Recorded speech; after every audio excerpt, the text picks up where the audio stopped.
Hello and welcome.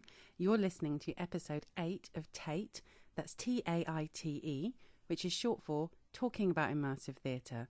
This podcast pretty much does what it says on the tin. I track down immersive theatre makers, directors, producers, venues and performers to give you access and insight to the work that they do and some of the challenges that they have in bringing that work to you. So, without much ado, let's get to it. I'm here at the Centre for Performing Arts at the University of Portsmouth with theatre practitioner Silvia Mercuriali, is that correct? Yes, correct. To talk about her performance work. So hello and welcome. Hello. To the department. I know you've been working here all day already. So you've been making work, I think, since 1998, is that correct? Yes, that's correct. Good. And I was wondering if you could tell the listeners just a little bit about yourself and your background and kind of how you came to kind of be a theatre maker, really. Yes, so I'm Italian. I was based in Milan, where I studied. I studied at the Arsenale Theatre, which is basically exactly the same as Lecoq training. Okay. So very physical training, lots of commedia dell'arte, lots of clowning, lots of that kind of work with masks and melodrama. And then I kind of completely left it behind. But I have to say it was a great school because it's what was really good about the school is that it put the focus on you being responsible for your own material. Okay. So rather than it being just about learning certain techniques, it was really about, okay, these are the tools that you could use.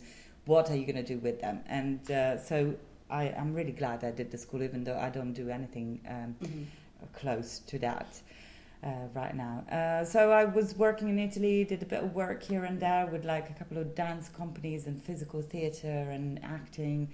And then I met a friend of mine called Anthony Hampton from London, and we started doing some bits of work together.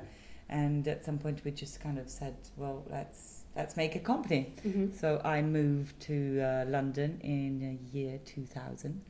And I'm still stuck there. So it's definitely London now. And I worked with Anthony as a Rotozaza, that was the name of our company, for about 10 years.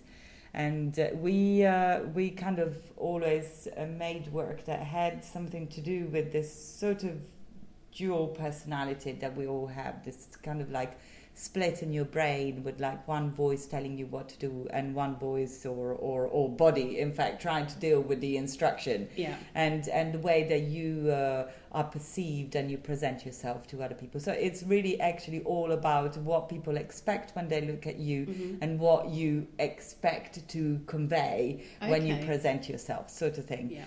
And those were all kind of like very not straightforward theatre shows, but much more straightforward than what we then ended up doing, because we then started kind of like being really interested in actual real people rather than performers. We really are not interested in the mask, not interested in the characters whatsoever. Yeah. What we like is to see people, real people on stage dealing with things and not pretending. Even when they're asked to pretend, is always their reaction. So we kind of like started very much working with different performers every night. So the structure of the show would always be the same. The script is unchangeable, but the people performing it are always different. So that's what we kind of started a long time ago, and we're still both in our separate ways doing. Yeah.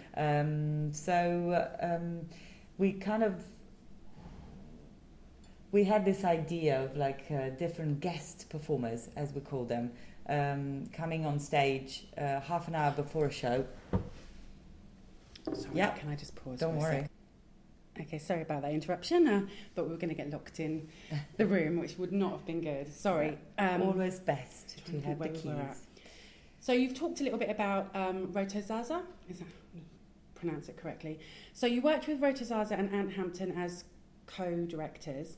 Can you chat a bit about your relationship with that company and how kind of the work has shifted from then to now, if that makes sense? Yeah. So Rotozaza started making just sort of like experimental theatre shows with performers. And then we moved on to not having any performer on stage, but or rather having different performers every night for the same show. Yeah. And they were just totally unrehearsed, and they would just follow instructions. And following the instructions, a story unravels. And so what the audience is watching is they are witnessing somebody being given an instruction, have an immediate reaction, and then trying to cope with that, which is basically what we do all day long, all the time in real life. Yeah, of course. But of course that is within a structure that then forms a narrative, and then it's an actual enjoyable show to watch. And we kind of shifted a little bit the way that the audience relates to what happens on stage, because somehow, especially at the beginning of all of the shows, what would be is that the person on stage is receiving instructions that are coming out of a big PA system, and so the audience knows what they're asked to do, and because they're comfortable in their seat, they know how they would react, exactly what they would do, and they feel much more at ease than the person that is actually on stage who is being watched doing that.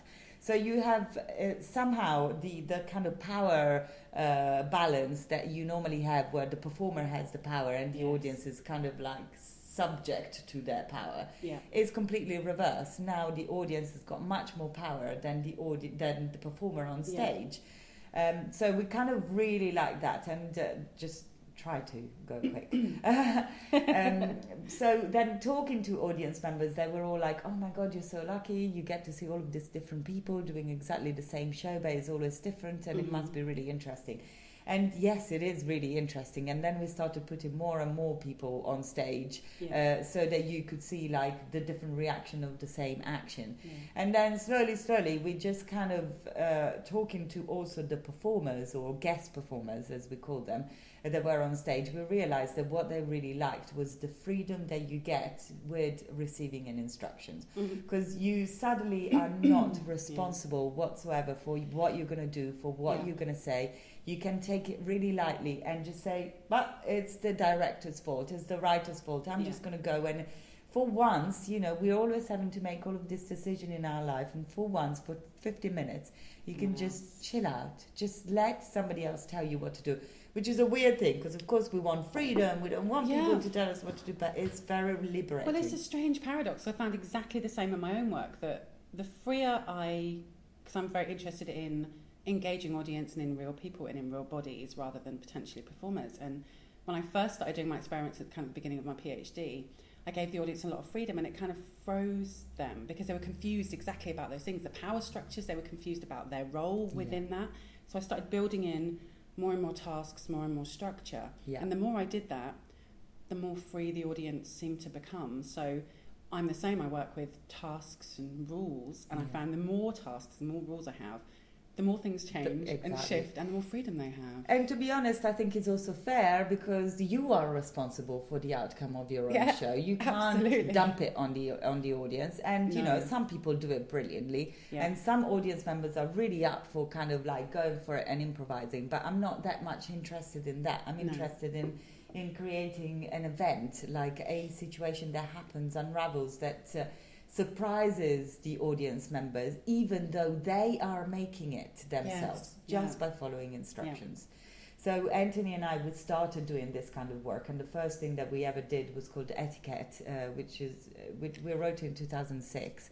Etiquette has never stopped and is still touring around the world, exists in so many languages, and it's just come back from China, and Mandarin version, and now it's in Dalston in London. So it's got like, and it's a great little show for 2 people at a time in a cafe, and it's very intimate, although it really uses what is there. So you're really in a cafe, you're always aware of your surrounding, but then sometimes you're kind of like immersed into a completely other world that doesn't exist other than in your head, and that is constructed by the sound. So that's the kind of what we call the autoteatro, which then kind of sets off like everything that we do. And I was going to ask you about both of those things. You've already talked a little bit etiquette, and I will come back to that. So you mentioned autoteatro, and I was wondering if you could explain to the people listening what that is. Well, the idea of autoteatro is the idea of a show that happens with the click of a button. So you press play once, and then it's all up to the people that are doing it by following instructions. So, but everything falls into place because it's been so synchronized and kind of like carefully written and choreographed that everything will fall into place. Even when you are a little bit confused and it feels like you're not really following, possibly that's exactly what we want from you. So autoteatro is really that. There are no performers, there's no kind of influences from the outside. You press a button, everything happens. Okay. And so that's through headphones usually? Yeah.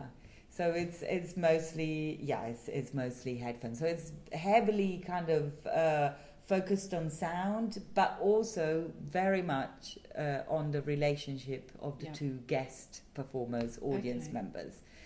How do you, obviously you said that it's been all over the globe, it's kind of gone and it becomes something that you pass on. Obviously a script and something like that is super easy to pass on. So how do you, is it you develop and you make the structure and develop the show? And so how do you kind of pass that and let that go on to someone else? To be honest, etiquette, to begin with, we kind of troubled with it. But then we realized really there was no need. All I do nowadays is I just pack all of the props and everything in a little box, about a foot long, and just send it in the post, whilst Anthony from Berlin is sending the little iPods, because now we're very separate. Yeah, of course. And he sends the iPods and the headphones, and I send the props. And then we have a very good description of exactly how to set it up. It's just so meticulous. It's just basically the same as the show, just an instruction on how to set up the show.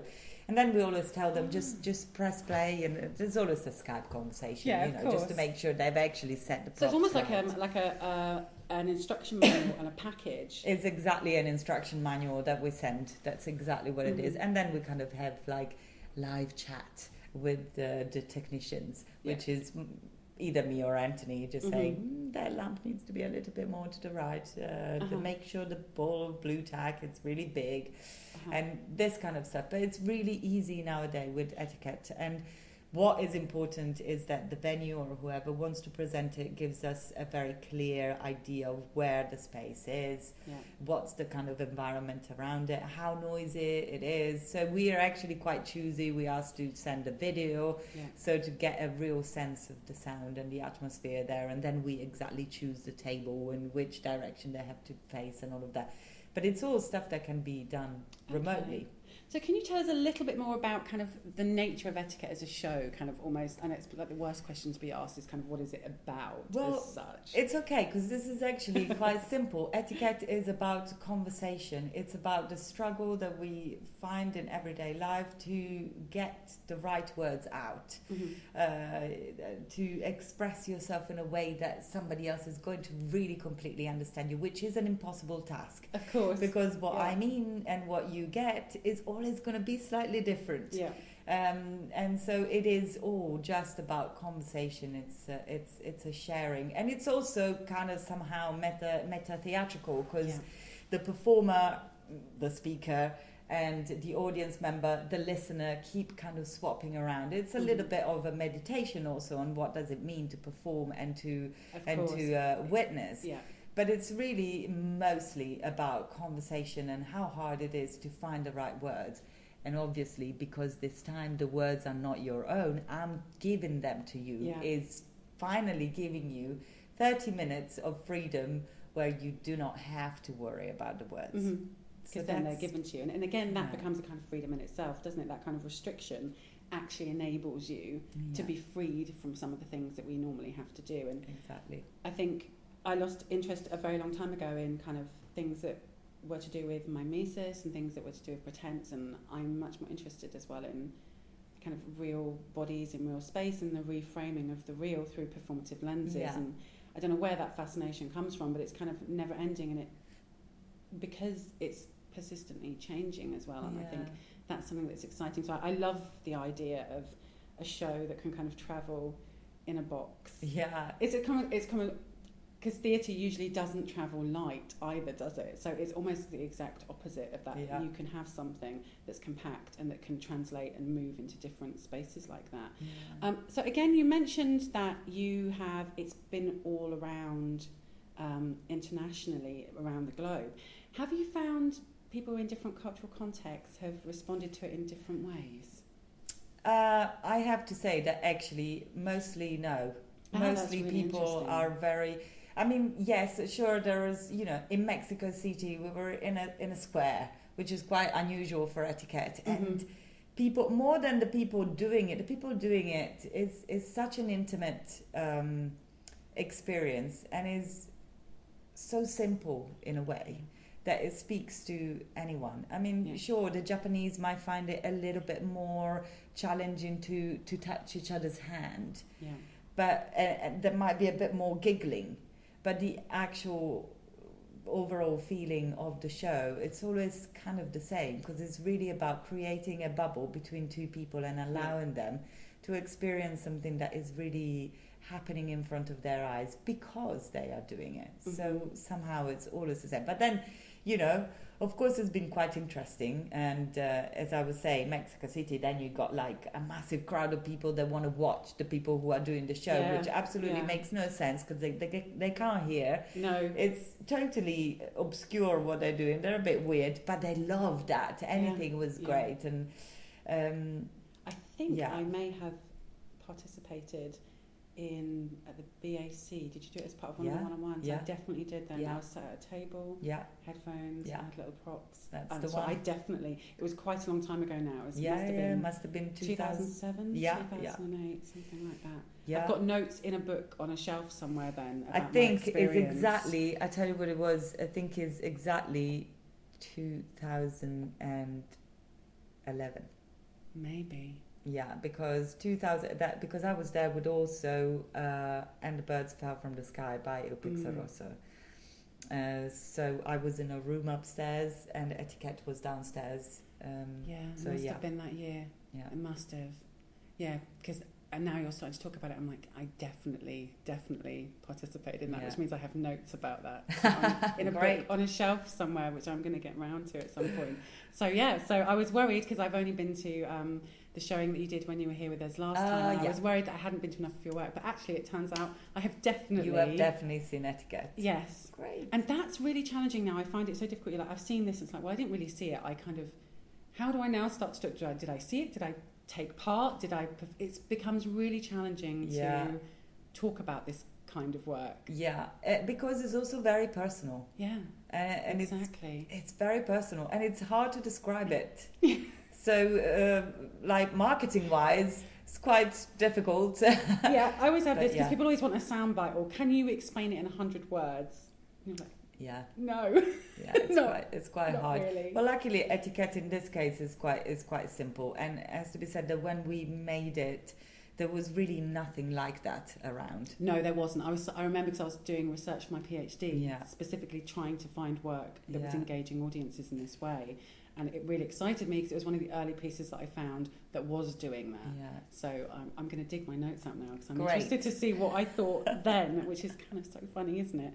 So you began to work outside of Roto Zaza on Wondermart. Yes. And I was wondering if you could talk a little bit about the shift away from that company and that piece of work. Well, I mean, Wondermart, we started off kind of having the idea together. Anthony and I wanted to do it together. We went and did a lot of research in New York City because that's where the first supermarket was built, and had like really interesting chats with like great like activists, and opened this like really interesting spaces. But then what I really like, and that's kind of where we sort of parted. Anthony kind of went...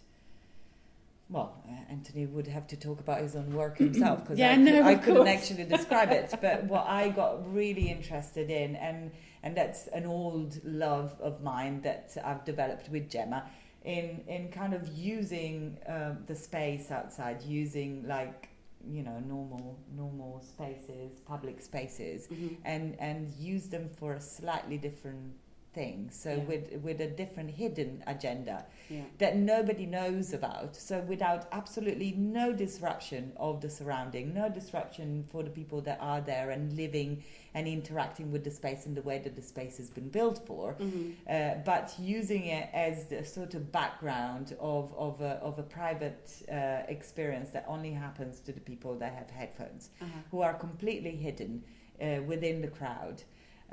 So Gemma and I, we did this little show called Pinocchio many years ago, and it was for 3 audience members at the time. We were driving around the city in a little car, vaguely inspired by the idea of Pinocchio. In fact, it was just these 2 people, like, all constantly kind of traveling on the trail of this whale, and every time they get to the whale is gone. It's gone, yeah. And that was great because we could use loads of like radio bits of real whales. In fact, it was the year that the whale was stranded in the Thames when Yes, we I remember wrote that. it. I remember that really well. And so we kind of completely lifted all of that. We were playing with real radio, fake radio. So what I like to play with is real environment, using them though for a story that it heightens the environment because it overimposes a narrative that is completely hidden and is only for some sort of privileged audience member that are kind of like witnessing it from a very particular angle. Yeah. Sometimes right in it, sometimes just observing. So that's kind of why I then took Wondermart, because I was more interested in that and Anthony was less interested in that, so I took it and just decided to write this way of interacting with a horrible commercial setting, but for a completely different reason, and that is to kind of create a little bit of intrigue and like a little kind of artistic experience. I love that because food shopping is my least favourite job of the week. I find it really stressful. But at the same time, it's so good if you're going around and you're just looking at the people. Everyone's so interesting in what they choose and how much they stop there and scratch their chin to decide which label, which brand, to choose. And the whole kind of idea of Wondermart is suddenly everybody becomes important.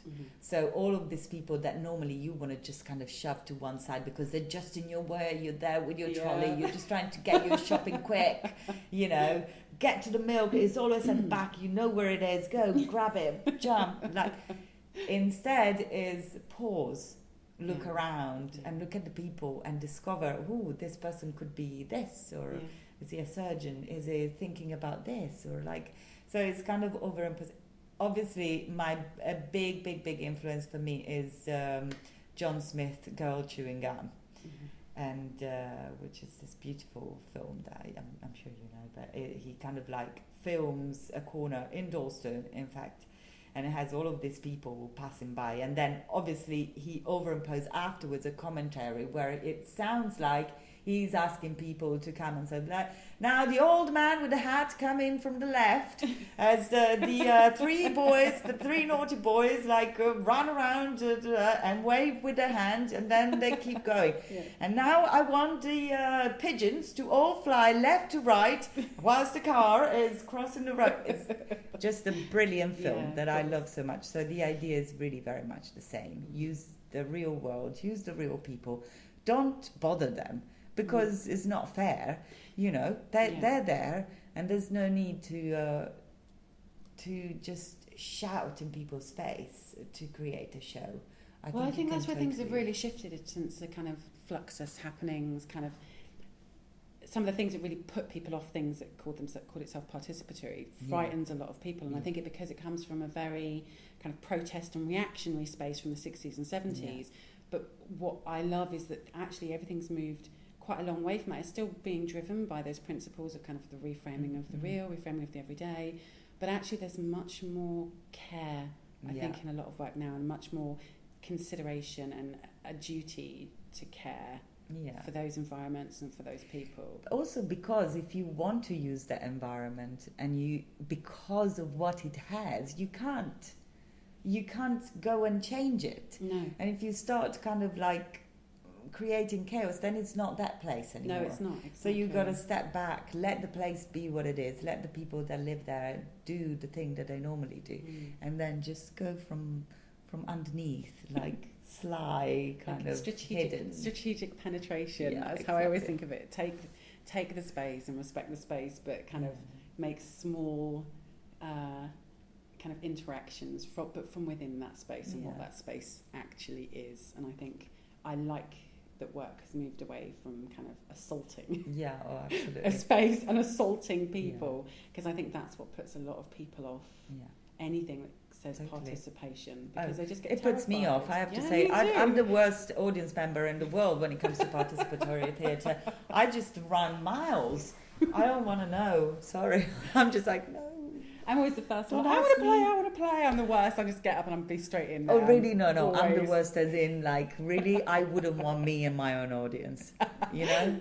I always have to ask myself, okay, not what would I do as an audience member, because I would just do whatever I'm kind of asked to do and whatever seems like it would be fun and engaging. But I have to ask, what would someone who is shy or someone who doesn't like to kind of reveal themselves or perform? I'm a performer. I'm from a performance background. Performing is fine. I like performing. But what would someone who doesn't necessarily like performing or have that kind of background do in this situation? And I think it's very much about taking care, and it's very much about kind of giving people the space to do that. But it is rules and tasks that allow that freedom, because you're responsible for making them, like you said. It's not getting people stressed out about having to come up with something good. No, which is a massive pressure, especially in the social media culture. Everything is about being like one-liners, being brilliant, coming up with something clever, funny, witty, creative. But you can do, by setting up the structure and setting up the rules, you kind of take that pressure, going, it's okay, we've kind of developed this structure, you just have to respond within it. And enjoy it. And that is more enjoyable, I think. Yeah. Especially you don't have that anxiety, and I think anxiety is a massive barrier to getting people to actually participate with you. Okay, so what's I going to go on to next? So you moved away from Roto Zaza, and you talked just a little bit, but I wanted to talk more about El Pixaroso. Is that how you, and the development of that and the kind of work that you've been doing then under that company? So El Pixaroso really comes in completely by chance somehow. I was at that point working on my own, just made Wondermart, and then I was working with Gemma a lot on kind of like more sort of architectural urban interventions. And I was asked by the director of Brighton and Hove White Knight to make a piece.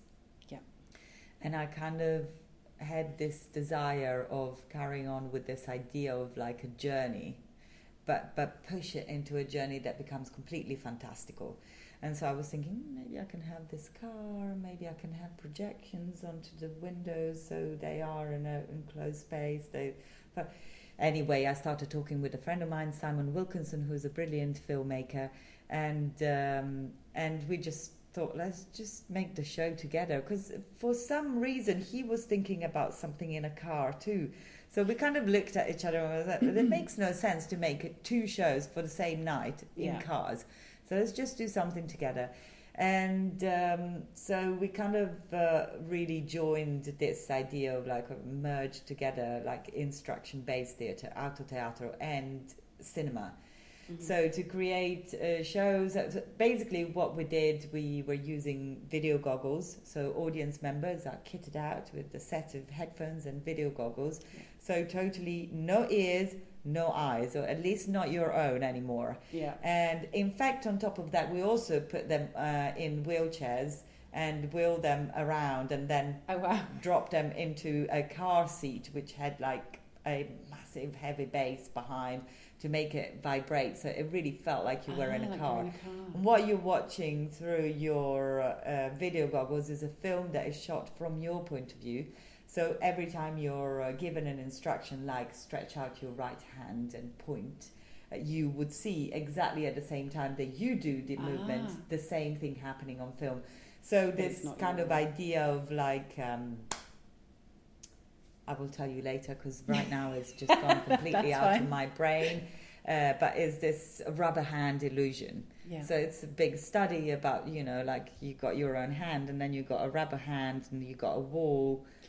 So you can't see your real hand, but your rubber hand is placed in the right place to be your hand. Yeah. And your hand, or your real hand, is being stroked for a while with a paintbrush, and then they move to the rubber hand, and you still feel the sensation on the rubber hand because as if it was your own. Wow. Because your brain wants to make sense of things. Yeah, of course. So in the same way, video goggles, that's why I like them for that bit.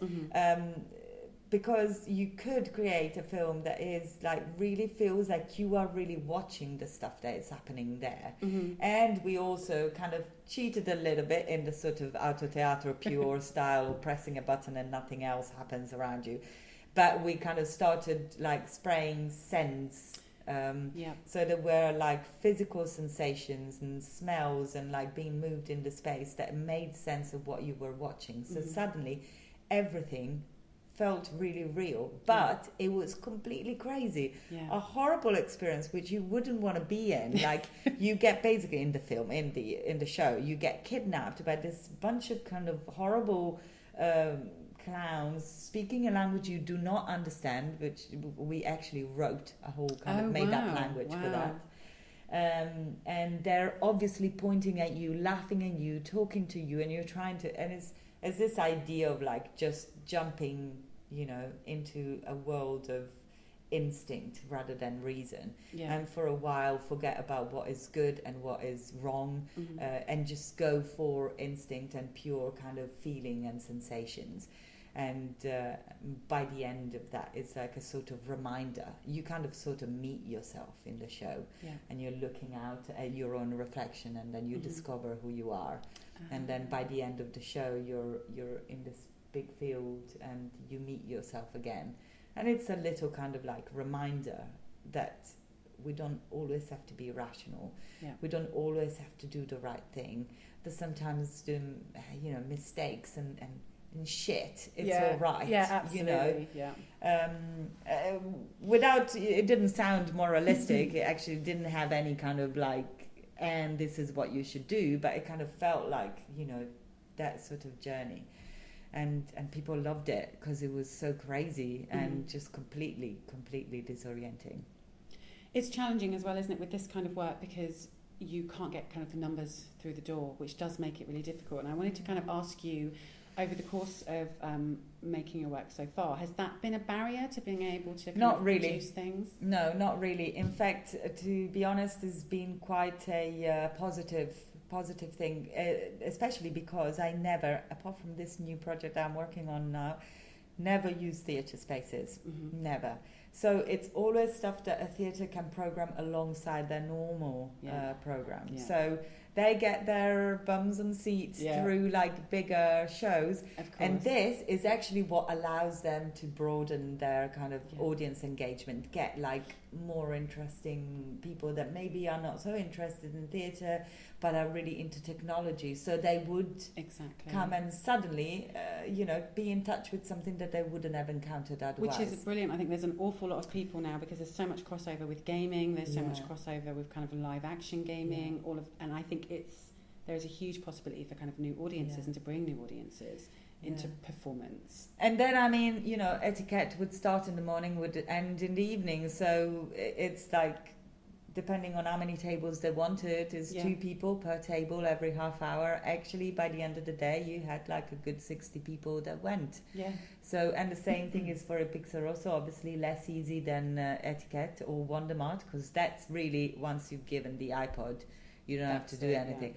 Whilst that requires, for a Pixarosso, requires some ushers being there. It's really long hours, really long, where you get like almost into a kind of slightly altered mindset, because especially the person who's ushering in the main room and the birds fell from the sky, you're in the dark and like spraying like all sorts of weird scents and like doing like really kind of delicate tiny little things, all with a little kind of earphone, so you're perfectly synchronized, and it's like you come out quite exhausted. Well, it becomes endurance, doesn't it? Because I either do durational work or one-on-one, which is still durational for the performer, because although the audience only come to you for 20-30 minutes, of course you're doing back to back to back to back. So it's a really different kind of performance and a really different kind of energy, I think, needed to do that kind and of it's work. beautiful at the same time, because every time is different for the people, and just seeing people like laughing, and at one point, you know, like they're all gonna laugh. Or we actually then pushed it after, and the birds fell from the sky. We pushed it, and we got commissioned by a Roundhouse to do a big kind of circusy themed show. So the kind of idea technically was the same. We've got video goggles, but you got instruction. It's kind of like really you're in a film and you're told exactly what to do. But this time we put people on trapezes, and we got them to fly and do like really crazy stuff. Yeah, it must completely throw all of your usual senses being kind of suspended. People like screaming and like really good responses. And we got like a very good training doing that, because like lifting every person up and down on these kind of lift systems and like swinging them around is it's quite a challenge, I have to say. We were very fit during the run of the Grace Pavaldos. Don't need to do any cardio or anything else. Oh, no need. So I was going to ask you that actually. What kind of audience does your work attract? Do you kind of find that you have a following, or do you think it's really diverse depending on where you go? I think it's really diverse. I mean, I would say obviously younger, you know, technology savvy people, you know, they like that. So there's a lot of kind of like arty, young, interesting people that want to see how you kind of use certain things. Yes. But I have to say, I've had all sorts, like really kind of normal theatre goers, like people of a certain age, as well as like not necessarily just young people. We've had all sorts, you know, all sorts. It's huge. It's become, that was going to kind of lead me into my next question, really. I mean, immersive has become this huge term that's applied to varying types of work across all different disciplines at the moment. Yeah. And it is true that it is also like the more, you know, my mum and dad would not necessarily choose a immersive theatre show if it was up to them, which is why I am now in the show that I am doing now. I really want them to come as well. Yeah, of course. So I don't want it to be exclusive. I don't want it to be the cool thing that the cool kids do and the arty people do. I want my grandmother to be able to come and feel comfortable to sit in the audience and be a beginner and do a couple of actions and still enjoy the show. Yeah. Sure, she will not choose to be the hero of the show. Yeah. Or maybe she would, actually. Yeah. She's crazy, so she probably would. But I think, the term is... I find it difficult because it's hard to really get a sense of what work is, because I think the term has started to really kind of take over from actually having any meaning or any relationship to the work. And I wanted to ask you kind of how you felt about the term and how you felt about the term in relation to your work as well, because I'm starting to find it hugely problematic. Yeah, like, for example, I would say, I don't know, in the way that people conceive the idea of in immersive theatre, I'm somewhat thinking, really, this isn't. Yeah. Although it totally is, because you are immersed into something. You're immersed into something that it's really happening for real, and it's everything around you is part of it, even though it's maybe this normal room or a cafe or you know, but you know, I suppose I would say that immersive for the kind of work that I do could be appropriate if you just think about it in terms of how much you are important for the action. Yeah. So you, as in, you get lifted and put in the middle of something where you are really responsible. There's no just watching of Gareth White kind of talks about it, because lots of different people have talked about it in different ways, but he said it's the access to the interior of something, which I quite like. That's a very nice way of putting it. Because it means that you, and sometimes the access to the interior of something is actually you. Yeah. And that definitely makes sense, because for me it's really about lifting somebody and putting them inside something. Yeah. And so it's really the same thing. And that doesn't mean, because of course I think that most people would imagine immersive theatre meaning, you know, big kind of shunt or punch drunk. You know, we it's get like a lot of big people saying, sets. "Oh, that wasn't immersive," because they have this expectation of because there's no big set or big, yeah. because I haven't been walking around thinking it's the 13th century. Yes. But it's, for me, it's not necessarily that. But I actually, to be honest, I don't really like to define my work as immersive necessarily. No, me neither. And I sometimes think I think it's that it gets that, pushed onto you Yeah. as a term. And I think it's just, at the moment, it's just too broad and doesn't really mean anything at I all. keep trying to, you know, bring back the auto theatre, but nobody really understands that either. So, and of course, at the moment, it's very much used as a marketing tool as well. Kind of, they can stick immersive on something, and it will draw a very specific crowd. But I think also, you're right, it alienates some totally theatre goers as well. It's like, you know, live art or performance art's got a really bad name. I know. Nobody wants to go to see performance art. I don't want to.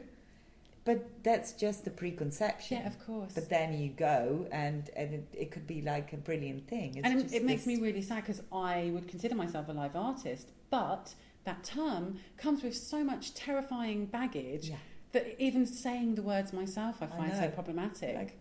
But it's like the very thing that sits at the bottom of it is exactly the thing that we've been talking about, which is that access to reframing the everyday. And that is actually the impetus that drives live art and most performance art, but it's been lost in this kind of strange perception, and it's really sort of precocious in some ways, and I think that is a shame. But that is the public perception of it. So those terms, and I suspect immersion is going to become problematic in the same way that kind of performance art. Or at least it's just that people understand it much more, like, as I said, you know, like the big kind of sets and the kind of big, expansive environment. For me, it's just about putting you in the middle. You're the focus rather than other people.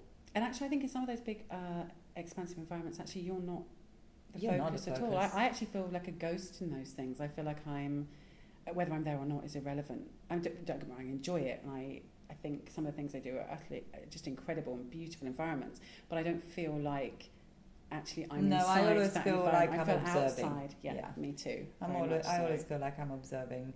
But then that depends very much on who you are. Yeah, exactly. You know, and again, how much you've experienced of that kind of work. Yeah. Because of course, the more you experience, the more cynical you sort of become, and the more critical, and the more kind of like. Because I've been chasing this, because of course it's what I write about, it's what I make. So I've been chasing this stuff down since like 2006. Yeah. In all seriousness, of course, the more and more you go to see, and I try and see as much as I can. You start enjoying. But it does make you really cynical, because it becomes, well, for me especially, it's work as well. So it's really hard to, and so when I do find something that surprises me or makes me forget what I'm there for, I enjoy, and that is often something which manages to put me inside something or to take me out of myself.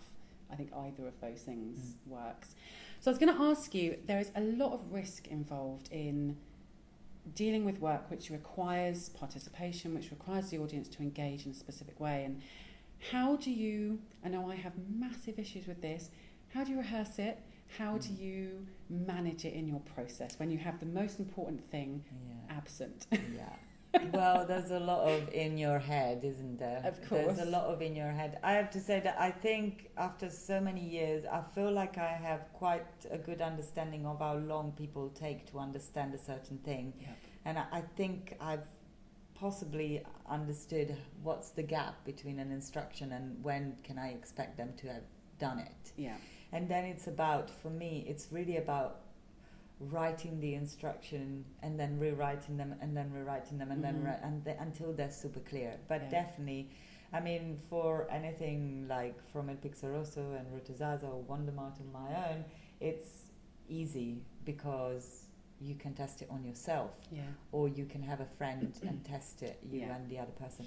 When it comes to this new project that I am doing, that is for 100 people, and I'm trying to imagine 100 people, I do need bodies. Absolutely. And so, you know, the only way for me is to collaborate with a university like here with you, and having students and having people available to test. So I've written it all. It's all there. All of the instructions are there. It's all been recorded. I mean, I'll re-record it like about 7 million times, I know, because I won't be happy until the day after it's finished touring. But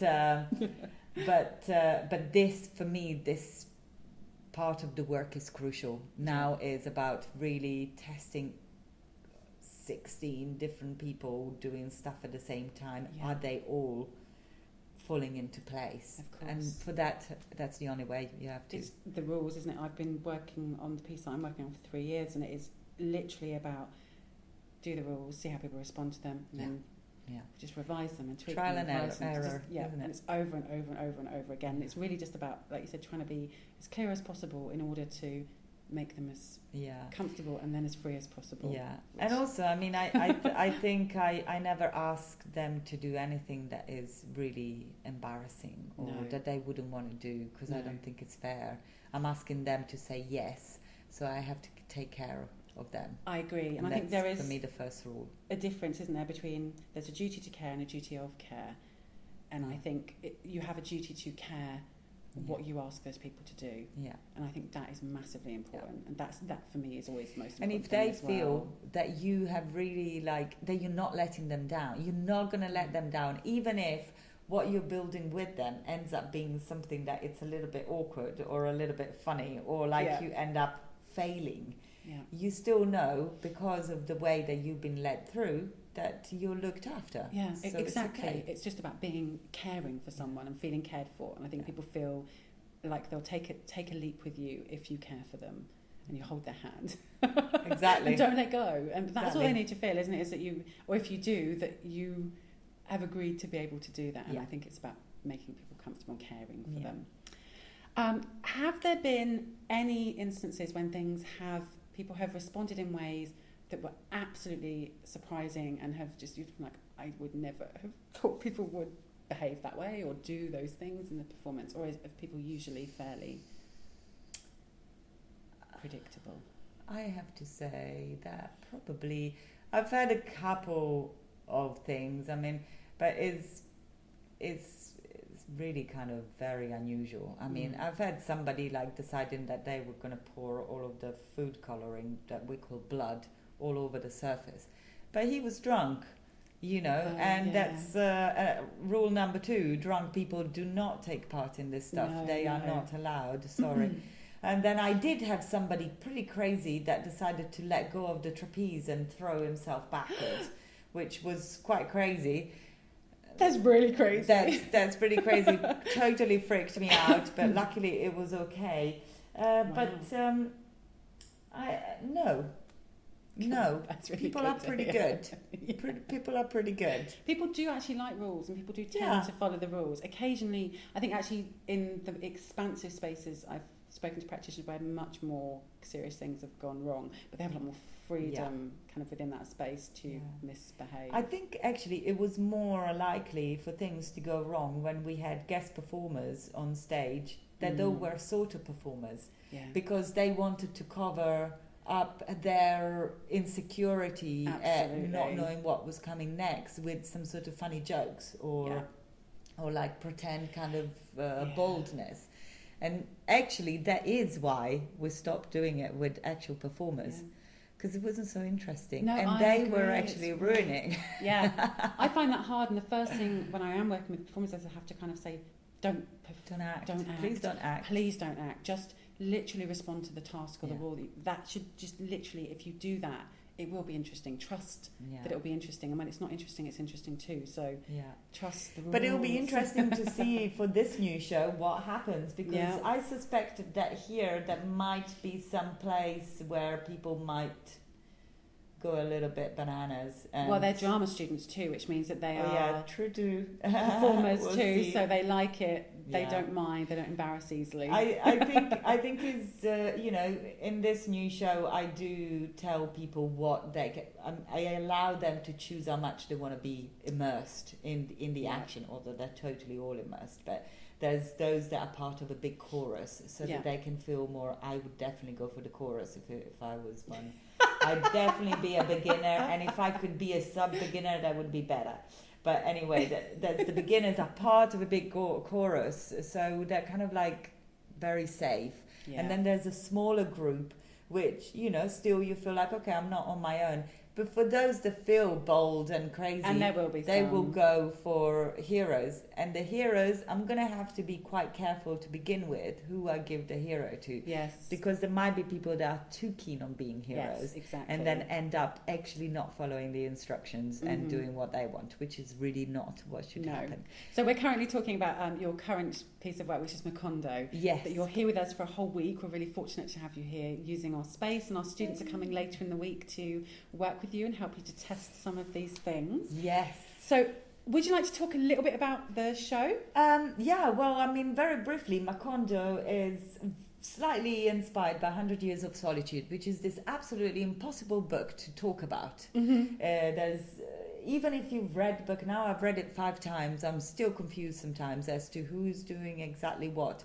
For one thing, because everybody's called the same, pretty much. Yeah. They're either Arcadio or José or Aureliano.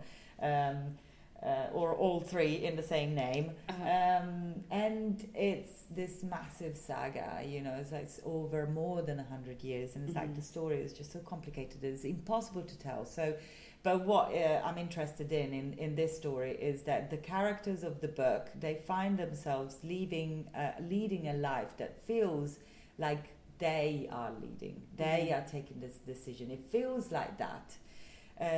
But in fact, it turns out that everything had been predicted. So everything that happened to them, every choice that they made, every step that they decided to take one way or another way had already been set. It's just that until the very last page, nobody manages to translate this big parchment that has all of the story of the 100 Years of Solitude. So I like that as a parallel to the predicament that the audience members are in. So they have no clue, but everything has been scripted. There is no way there's no need or way for them to go off the script. All they can do is just follow the instruction. But because they're really doing them and really hearing them for the first time, it feels like it's really real. Yeah. It's really happening to them. And so that's the sort of reason why I picked that book, and just kind of like I use here and there some little bits, but it's really just about, for me, it's about trying to create an experience where people feel the kind of strength of the group, the kind of like, ideally is like, instead of going to the theatre, sitting back and watching a show, which is brilliant, this time they will sit back to begin with, but then they'll realize they have to make the show. If they don't do anything, nothing will happen, and then they will. And because everyone is in the same at the same level, there isn't one that knows more than the other. They're all clueless, and they know it, and they're all not rehearsed. They really, none of them knows what's happening. So hopefully, I'm hoping to create this real sense of community.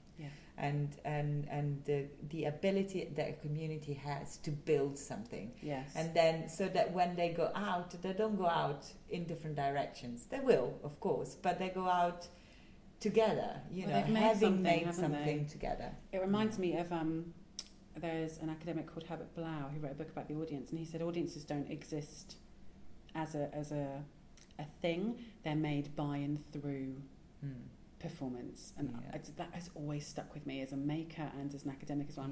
I love the idea of people coming together and owning and making something right there by being there and by being part of something. And I find that I would just love the idea of that, and what you're talking about very much reminded me kind of that being produced by and through. And of course in this case they actually produce the performance itself too by participating in that. And then way. Of course the performance is always exactly the same every night. I mean, the story is always the same, but the way that it's performed will be like so different, because you might have once the hero is a tiny little man, and sometimes is a gigantic woman. I mean, you never know. And sometimes they're kind of like, happy, sometimes maybe they're more melancholic. It's just how people react to the instruction is going to be so different, and so every night will be different. And the village Macondo, which is being built every night, really belongs to them. You cannot repeat it. No, and I love that one on that one night will never be repeated. No. And it's interesting, isn't it? Because it's so paradoxical, because it is fixed and it is utterly unchangeable in that respect, but also it's completely unrepeatable in every way. But it's the unchangeability that generates the unrepeatability. And for me, I love that tension, and I think that's exciting. It's exciting as a maker, and it's exciting as audience as well. Exactly, because you can definitely feel it. Thrilling, and you feel like you have genuinely contributed to the generation of something, even though it evaporates straight away. And again, that's part of the lovely thing, which was the last thing I wanted to ask you about. I've asked everyone I've spoken to about this. It's my own anxiety. This work is all about, all the kind of immersive work is about experience ultimately. It's about people engaging, having an experience, which means it's really hard to document in a meaningful way. So I am terrified that in 20 years' time, there'll be nothing left, which is the thing that makes the work itself exciting. And as a maker, I purposefully make things intangible. But as an academic, I think in 20 years, will there be a kind of cultural gap where we forgot what happened because we don't have a document of it? So I was going to ask you, do you document your work, and how do you document your work if you do? Yes. I mean, it's tricky because when you're filming, normally you're filming with the idea of promotion, of course, and most of the stuff, well, for one thing, etiquette, for example, it's impossible to film. I mean, there's nothing interesting to see, so full stop. But we've got quite a few bits of like interviews and bits of the show where we kind of reveal a little bit of the sound, so you can get a sense. For Pixar also is also pretty much impossible because we don't want to reveal how we make them fly. We don't want to reveal how they get into the car or what happens. So it's all about the mystery. So it's very hard. Pictures. I imagine that for this show, I am going to try to do is decide one scene that maybe is the beginning, or a central scene that I think it's really, and video that 2 minutes many times. And then put them all together, so that you can kind of see in real time is exactly the same show, but so many everyone's people, different. So that's the only way that you can. Well, this is a challenge, and I find that it's not just about documenting it in terms of legacy and heritage, but also promotion becomes difficult because it's the same. You want mystery, and you want to keep it a secret. So it does make it challenging, and I have exactly the same issues myself. I'm like, how much do you? Because people want, especially in terms of trying to get into venues, getting all that stuff, and you need that kind of promotional material. The good thing is that at least my work is very heavy on sound. Yes, so at least you've got all the audio tracks will remain. Done a few things with Fuel that is like just purely audio tracks, and it's like a little thing that you do with a mirror. I love the idea that like that in 30 years' time you'll go in the TAIT and the box will be there. Yeah, that would be great. That would be amazing. All right, I'm up for that. And they could literally experience the show for real rather than. So I think your work has a lot more potential in terms of its legacy than some of the work does. I think it lasts better because it has that kind of the audio, and you have the instructions, and you have those kind of things which survive beyond the performance. So it could be recreated. It's not even recreated, is it? It's just done. And I always desperately try to keep it simple in terms of props and things, to have nothing. I mean, last time I was here, you saw it. We had like 6 enormous mirrors on wheels, which looked great. But to be honest, it was just far too much. And you have to move it around. You need a massive fan all the time. And and also the kind of live camera feeds and stuff like that. To be honest, that's all gone. Wow. Because I'm just interested in the people. I'm very looking forward to Friday. And I'm going to try and pop in and out over the next couple of days as well to kind of see what you're doing. Well, thank you so very much for giving the time to talk to me. I know you're only here with us for a week, and you're super busy during the week working to develop the show. The last thing I'd like you to talk to people about is if they want to come and catch your work. This episode is liable to go live at some point in January. Okay. Where and when might they be able to? And where's the best way to keep up with news with you? On your website, Twitter? Yes, I think my website is always updated. I've got all of the dates out. You know how it's hard because it's hard to sell a show if the show doesn't exist. And I kind of have some bookings, but they're all kind of there and maybe. they could come to Australia. Absolutely. So the best This way is what I'm trying is to follow you on your... I think the website on is the the best website. thing. I do have a Facebook page that is Great. just Silvia Mercuriali, which is hard to spell, and good luck. I will put it all in the in the Perfect. title so people can find you. And Perfect. I'll get a click through to your website on mine as well, so people Great. can literally... I think that's the best Click way. straight I'm through. gonna try to use, Facebook mainly to get the word out, and then I do have a newsletter, so you can subscribe to my mailing list through my website. Brilliant. And is the plan then to start touring from now then to take it about? So basically, keep your eyes peeled open. for Macondo. Get subscribed, and then you won't miss out or miss anything. Exactly. So I'm lucky. I'm going to get a little preview that you guys won't. So sorry. It'll be the chaotic preview, and it'll be great. And it's clearly moved a really long way from where I saw it last year too, Yeah. which means that it's going to probably be really different by the time everyone who's listening goes. Absolutely, to see it too. yes. It might end up being just nothing. Just who knows? Just who knows? Who knows? Just a couple of cats fighting. Wow. But the best thing is to follow online so that you can keep up to date with all the news and all of that. So we're going to go now because I suspect very soon we're going to be kicked out by security guards. And I think my collaborators, they're probably They're starting like, to "Come on now." rot. Yeah, I know. They're like, we want to go. Well, thank you very much for giving me the time. Thank you. Thank you. Brilliant. Thank you so much for listening. I really hope you enjoyed that episode. As usual, it will be really lovely to hear from you. You can tweet us, email or Facebook your comments, your feedback, your thoughts. You can do that via Twitter. You can comment on YouTube, Facebook. Pretty much any way you'd like to get hold of me, you can. And again, share with anyone you think might be interested. So this was the last podcast episode of this year, which is quite exciting. So I wanted to wish everybody a very merry festive season and a happy Christmas. And next year we have got loads and loads of exciting things coming up. So until 2017, goodbye.